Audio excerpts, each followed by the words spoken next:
पुस्तक का नाम है जीवन की खोज और शब्द ओशो के हैं। इन लाइनों में बहुत सारी चीजें समझने की, तो थोड़ा सा आप ध्यान से समझिएगा और जो भी समझ में आए तो प्लीज कमेंट करके मुझे जरूर बताइए। जो वर्तमान में नहीं है वह सोया हुआ है, क्योंकि जीवन तो वर्तमान में है। न तो अतीत की कोई सत्ता है और न ही भविष्य की कोई सत्ता है। अतीत जा चुका है, भविष्य अभी आया नहीं है। जो मौजूद है, जो खड़ा है निकट, वह जो वर्तमान की पतली सी क्षण की लकीर खड़ी है, उसमें आप हैं। अगर आप नहीं हैं उसमें, तो आप सोए हुए मनुष्य हैं।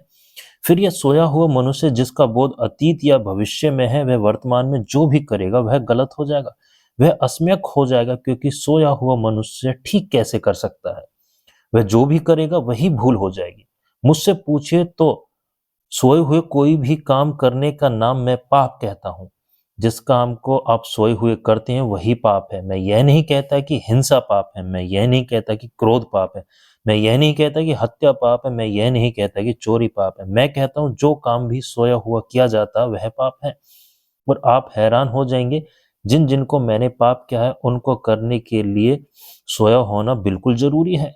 आप बिना सोए हुए किसी की हत्या नहीं कर सकते, आप बिना सोए हुए चोरी नहीं कर सकते, और आप बिना सोए हुए झूठ नहीं बोल सकते, और आप बिना सोए हुए क्रोध भी नहीं कर सकते हैं। और सोया हुआ होना पाप का मूल और उसकी जड़ है। सारी भ्रांतियां वहीं से ही खड़ी होती हैं। जब मुझसे कोई पूछता है कि पुण्य क्या है, तो मैं कहता हूँ जागा हुआ कर्म जो आप जाग कर करते हैं, परिपूर्ण होश से करते हैं, वर्तमान में होकर करते हैं, वही कर्म पुण्य हो जाता है। तो जो भी आपको समझ में आया तो प्लीज कमेंट करके जरूर बताएं।